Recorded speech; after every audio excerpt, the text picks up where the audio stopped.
Welcome back, Rock Movers. This is season 6, and it is all about the boys. We've got some amazing guests, so if you're ready, let's start moving some rocks.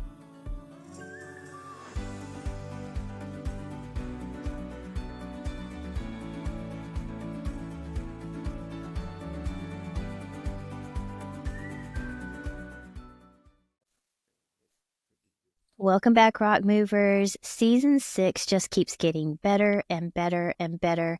And we have guests like today's Rock Mover, Dr. Calvin Lawrence. Dr. Calvin is a fellow Texan. He's been married 34 years to Amanda. They have a son, Caleb, who is also an ACU graduate like my kids. Dr. Lawrence is originally from Virginia, but we got him as soon as we could here in Texas. He's got degrees, pedigrees. This man is so educated, so intelligent, but he has made a tour of all the very special universities in Texas that are near and dear to my heart: Abilene Christian, TWU, TCU, and Baylor.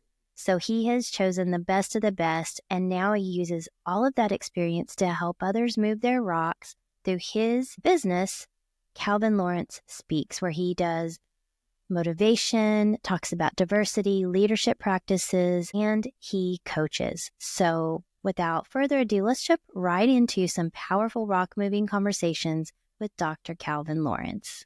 Thank you for joining us today. Thank you, Karen. I appreciate you, and I'm so honored and blessed to be on the show.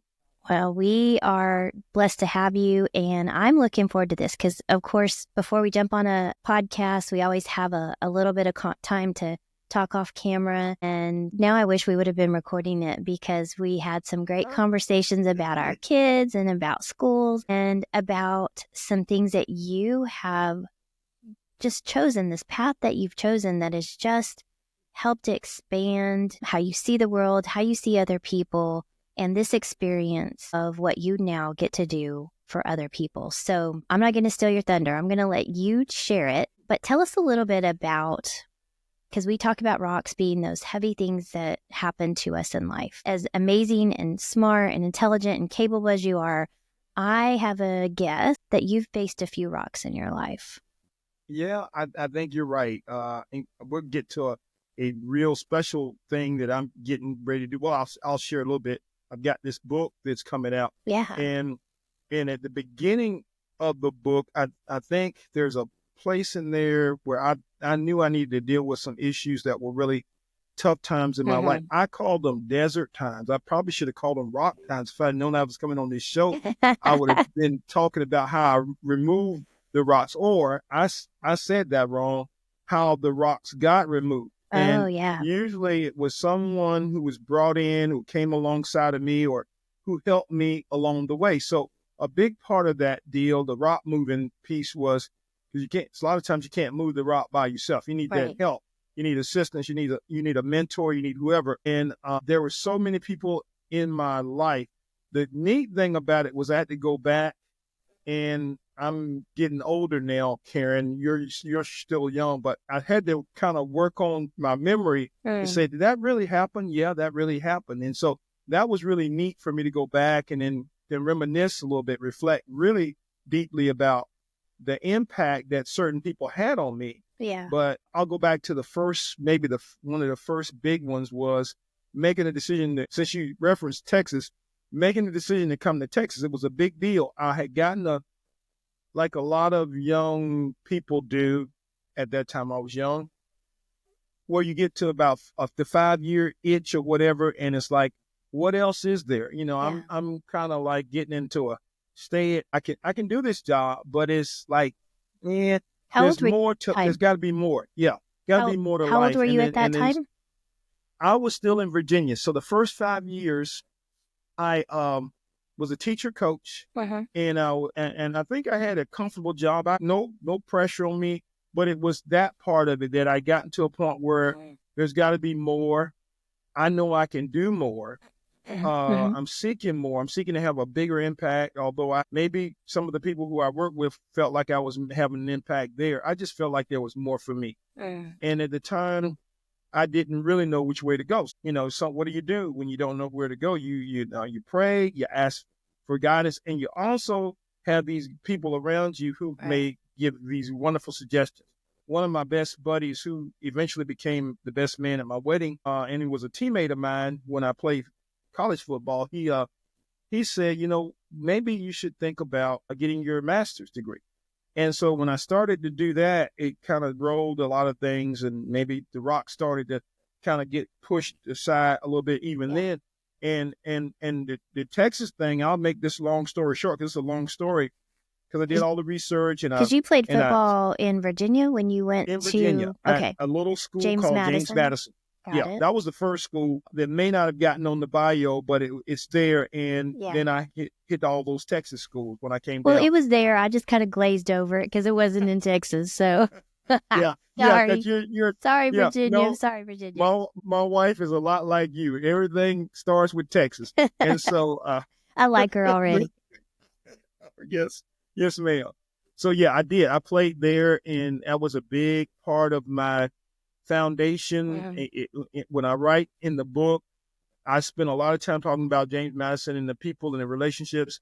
Many of those relationships I still have. I've been back here recently to a couple of homecomings, and it's just neat to reconnect to some of those old buddies who some I hadn't seen in 40 years. And then I go back, and then it's like we're never apart. So, but that started me.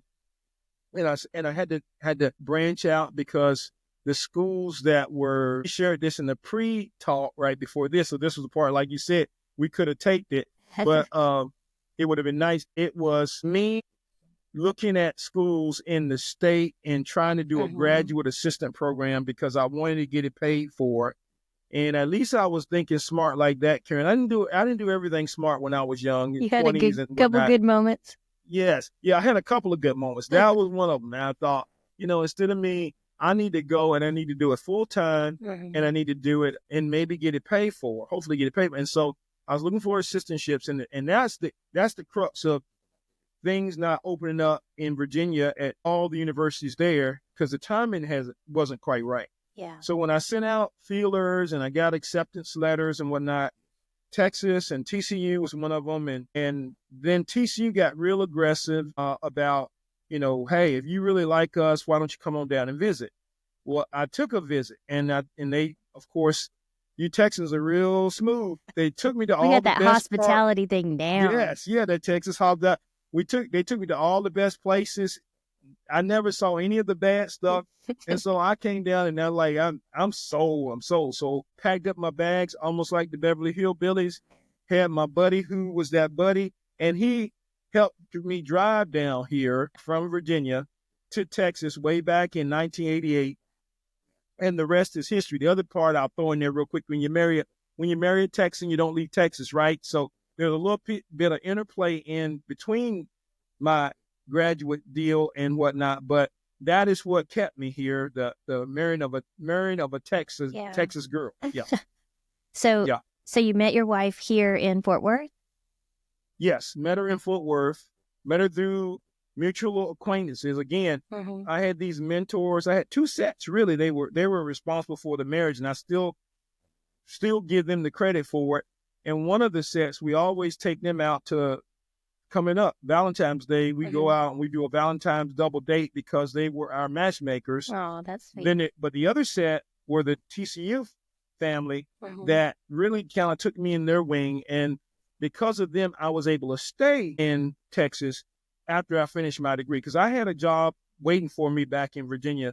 My principal at my high school became the superintendent of the whole district while I was in college. That's a neat thing. So when I got out and then I started working, he got me a job. It was like the easiest interview you ever wanted. Was he came to my house, had a graduation gift for me, and he said, "Are you working? What are you going to do with your life?" Because I'm out of school, and I'm like, I have no idea. And so he said, well, he gave me three things. He said, tomorrow go see this guy at this time, blah, blah, blah. Well, I didn't realize at the door that he had hired me. So when I get there, the interview is all about, this is how much you're going to make. This is where you're going to go. That's not really interview. Yes, and I love that kind of intro. That's We should kind. have a That's the lot best more of kind. those. Yeah. And then the last thing was, oh, and by the way, there's a coaching position on top of this. They have found out that you're back in the area, so you might want to go see those guys. So that's what my first interview looked like. Yeah, pretty cool. Well, that's pretty amazing. But you ended up staying in Texas. Ended up staying in Texas. Ended up no regrets, as you said before. Texas I got mean, me you're wearing a here. They got me cowboy a shirt. set. So if you're Yeah, listening to this, I'm just gonna warn I got you, my he's got a spot. cowboy shirt on. Yeah, yeah, yeah. And when I say There's another Cowboys, I don't story. mean like the Western Cowboys. I mean like the Dallas You Cowboys mean the football Dallas play. Cowboys, right? Mm-hmm. The football team.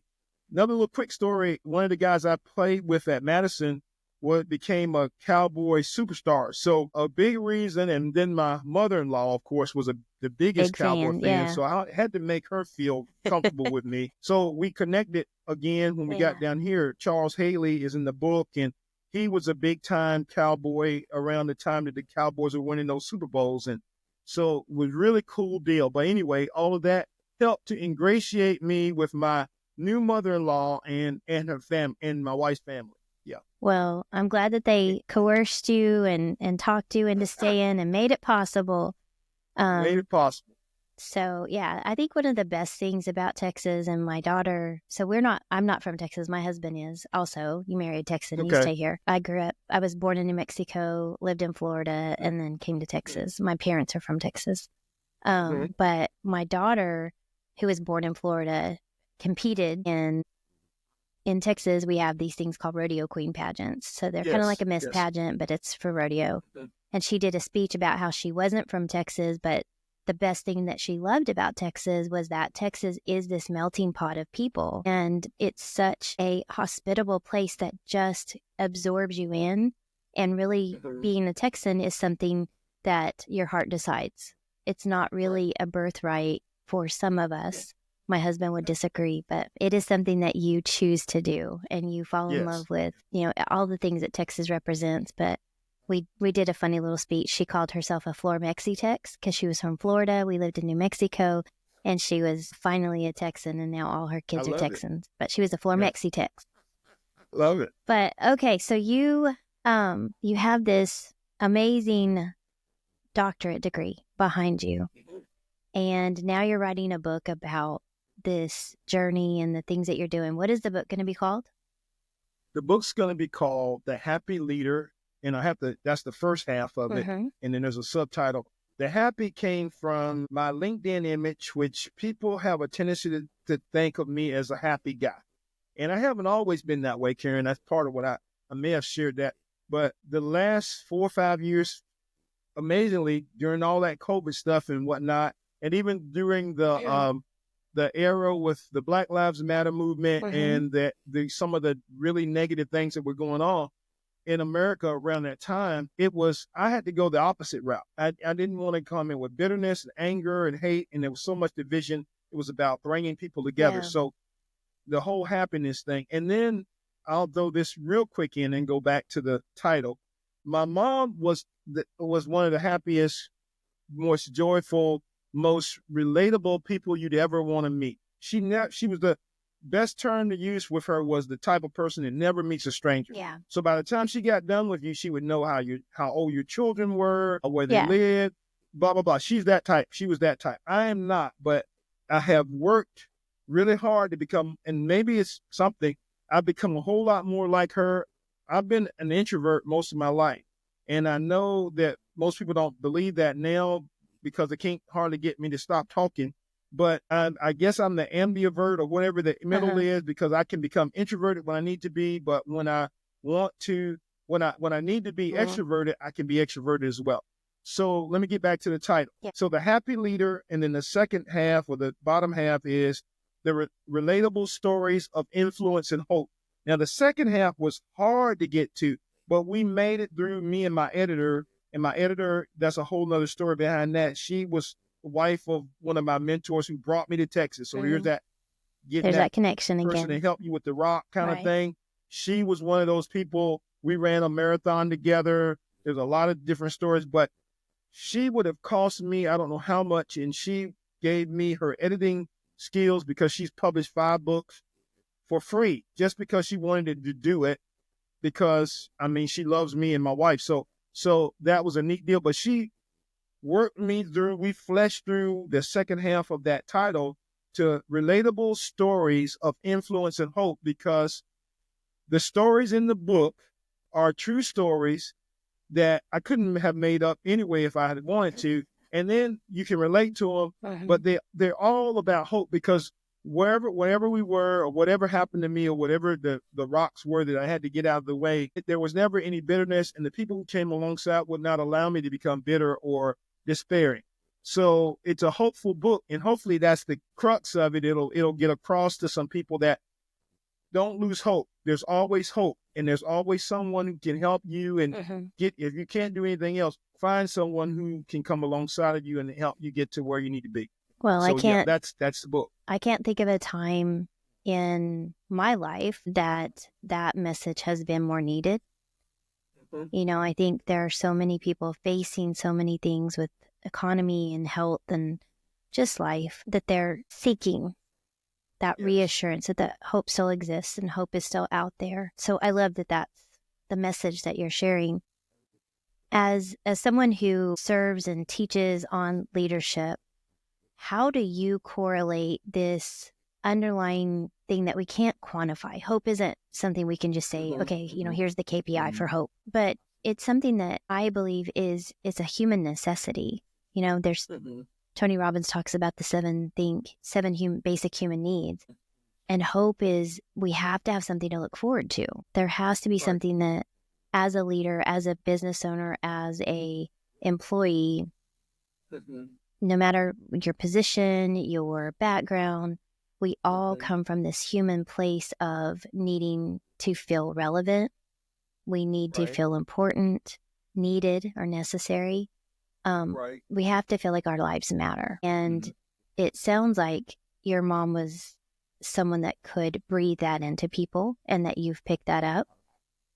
And I love that. So how do you do that with your teams that you're coaching, or the places that you go in and speak to about this? Right. Well, first, let me throw, since you mentioned my mom in such a great way, let me throw this in. She, by trade, was a nurse. Of course she was. That makes perfect sense. It makes perfect sense. I think she was just built for it. And I said in the book that it was like, I know back in the day, women didn't have a lot of opportunities, right, to do certain things in her time frame.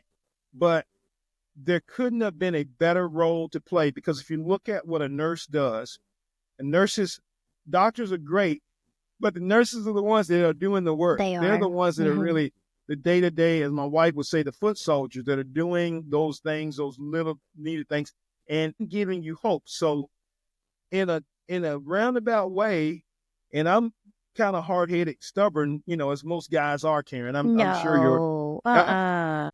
But in a roundabout way, I mean, she ingrained that in both me and my sister, that there's a way to do it, that you relate to people, that and you said it, you can't quantify it. So I don't have a number figure that I could put on it and how many times you need to do it. But it's about these relationships and how you build them and how you work with people. And then you whatever it is that they are needing to work towards, whether it's self-development, career development, spiritual awareness in most cases, then it gives you the entree to start working on that with them, because that makes them hopeful. That allows them to see there's more than just what I have right now, what I have right here. It's kind of like going back to my original story. I was becoming somewhat not hopeful and not as I won't say hopeless, but I was getting to a point where what more is there? And then once the doors started opening up, oh yeah, there's hope. I can do better. I can learn more. I can develop myself a little bit more. Was the career part of it, but I didn't even realize the marriage part was going to come, that I needed that to get to the other thing, and all of that connected too. So I think it just starts with a little small. It's like a small mustard seed that you get out there, and then who knows that by the time somebody else may have to water it, somebody else may have to weed and do the other stuff, but you never know where that person can go. You just want to get them started and get them turned around in the right direction. Yeah. Oh my gosh. So what you were sharing and just kind of this message, it's just such a great reminder of something that just keeps coming back to me over and over and over again. And that is we live our lives searching for who, not how, or not what. And there's a book, Dan Sullivan wrote it, Who Not How. But, if we don't have the answers, someone does. If we don't know what to do, someone does. And yes, there's the how and all of that comes next, but really the key is the who. So your mom showed you over and over and over again, I'm sure, who to be in certain circumstances. And now you are showing that for your son, Caleb, and for those that you serve and teach and speak to. And it sounds like that's the whole premise of the book is just showing people, hope comes in the form of who. Yes. Yeah, you're right. Hope comes. I love it because maybe I need to spend more time talking that route than the way I talk about it. Well, hope comes in the form of who. Hope comes in the form of and a lot of times, and this is what I'd like to do when I go out. You talk a little bit about, what do you do with your doctorate and how do you. So now I feel like it gives me some credibility when I go in and I talk to audiences. Absolutely. Yes.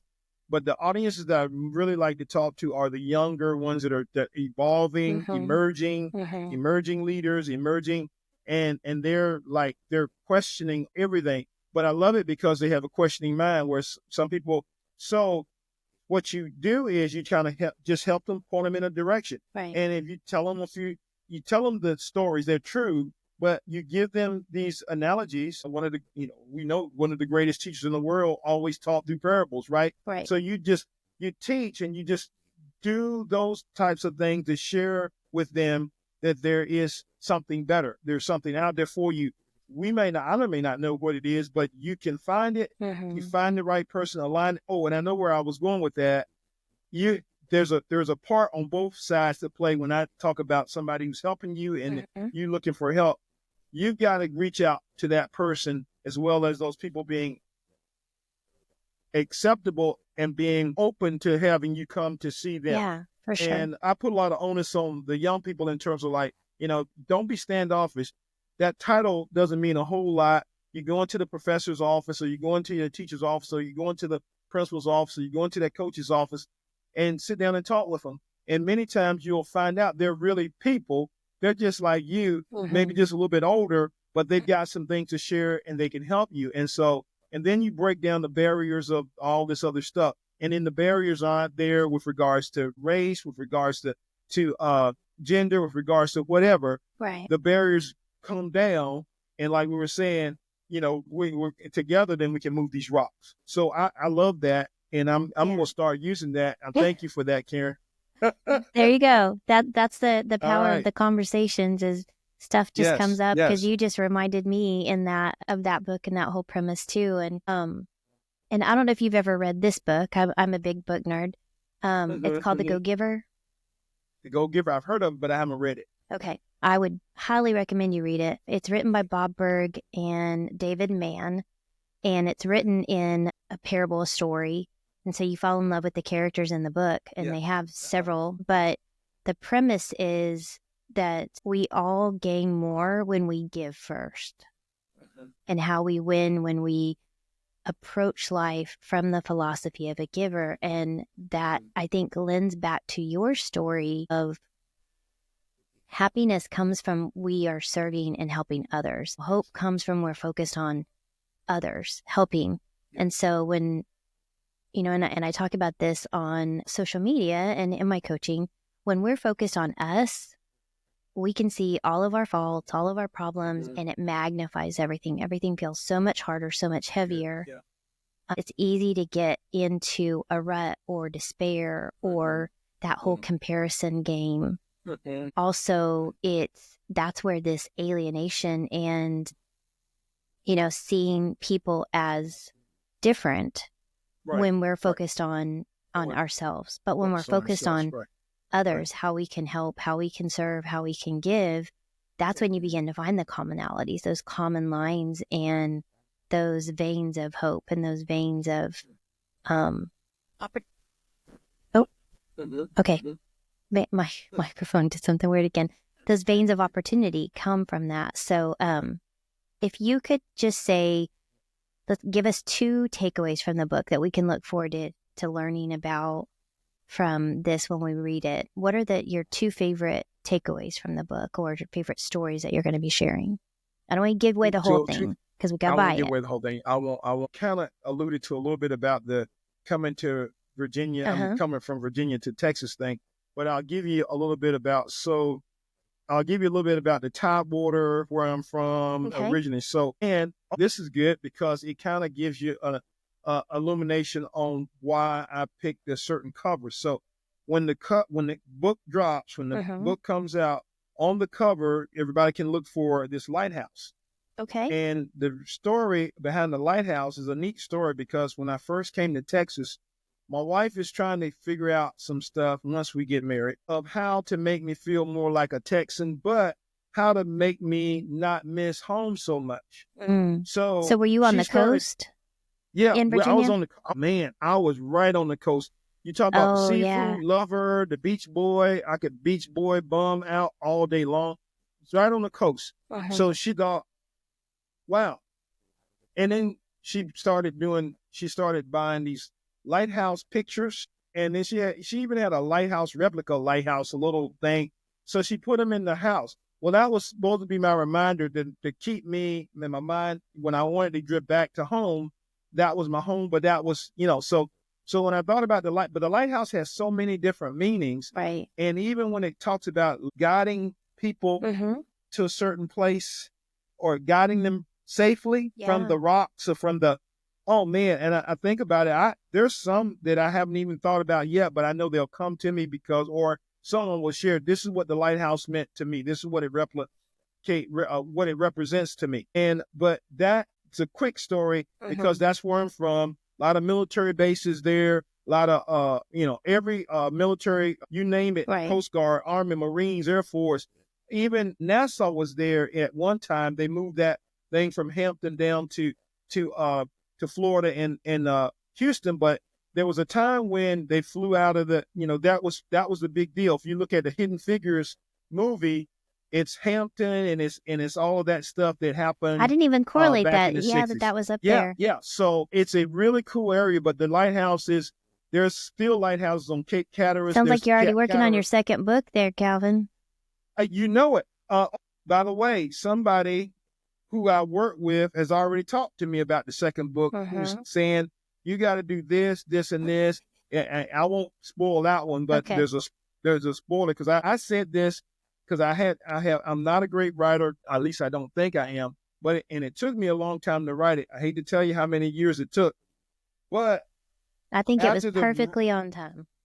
I think you're right. I think the timing was perfect. And then it's like, okay, now I have this idea for this second book that probably will get produced sometime this year. So we'll see. We'll see how that goes. So that's one story. That was a long roundabout way of getting the story in the lighthouse. Let me see if I can give you one more real quick. So one of the stories is about some of my kids. I'll go back to Virginia just a little bit. And I had this track team, which is real prominent at the very beginning of the book. They were phenomenal. One of the hardest things I had to do was leave that school and that culture that I had built up in 5 years. The reason that I was able to do it, and they may not know this group because we still keep together and we need to do a reunion at some point because we haven't done one, is that they were graduating. So I could feel my way out because the ones that I had worked with for 4 years, in many cases, they were going. And so, but there was a situation and one of my top athletes ran through a door. And when I say ran through a door, he put his arm through a door. It was a horrible thing. You probably don't remember these old school doors with the wire meshes in the glass part of the door, but back in the day they had that's the way they built some of those hallway doors. And we were doing these track drills in the hall, and all of a sudden he just forgot his own speed, tried to stop, arm goes through the mesh. So his arm is really ripped up badly. When he comes back to me, I don't know if I went into a shot mode or what, but I start doing some stuff that I probably shouldn't have been doing.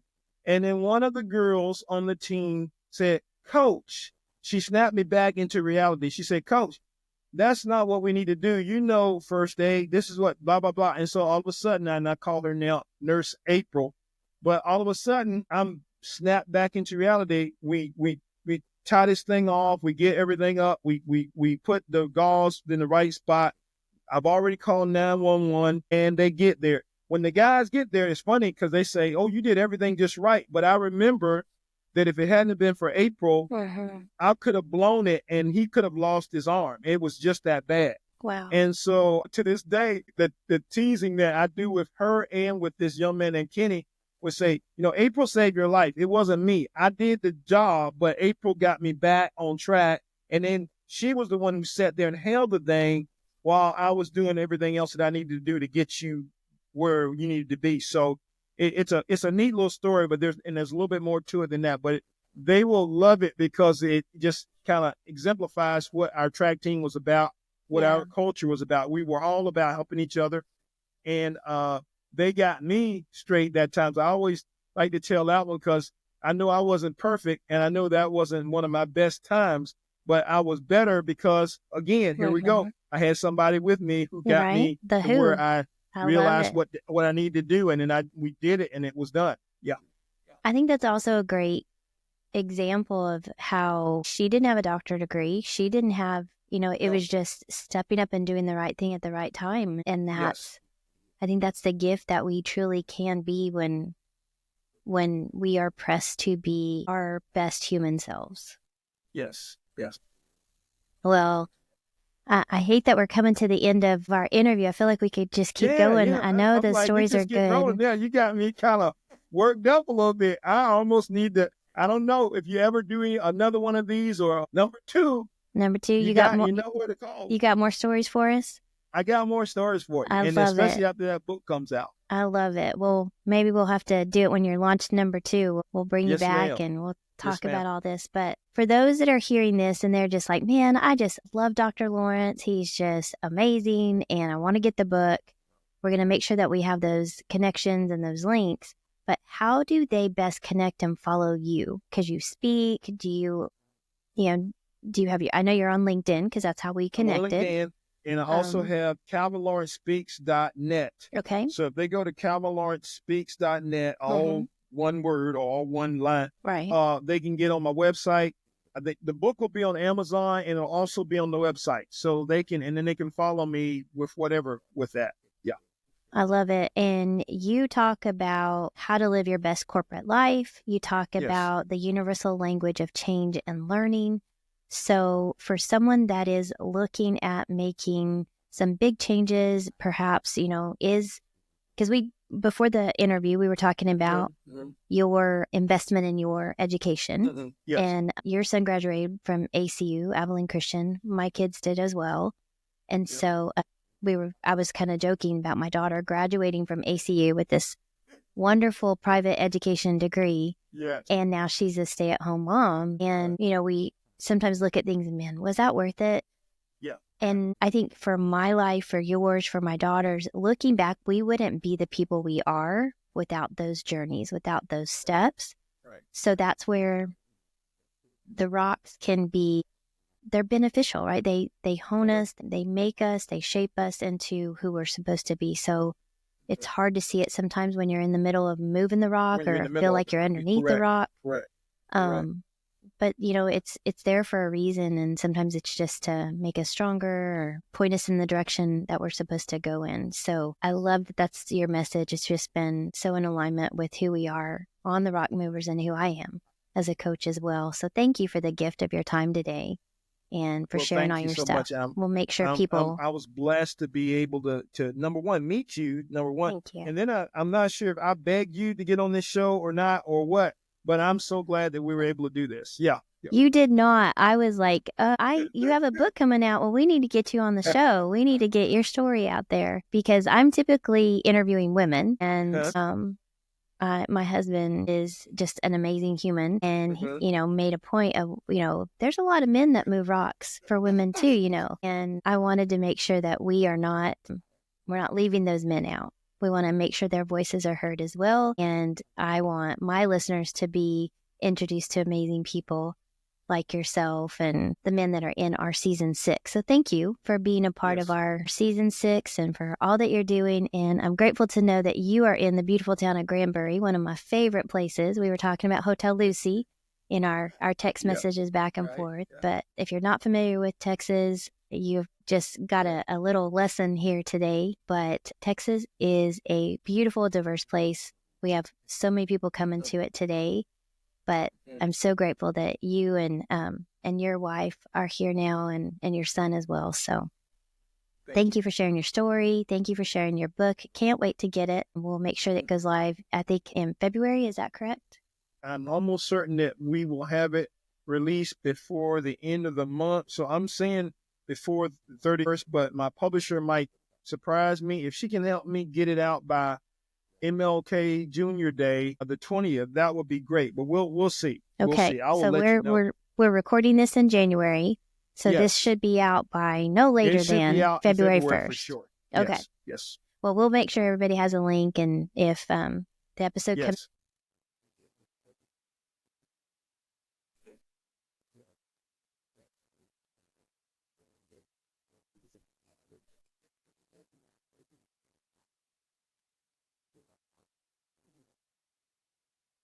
Gotcha.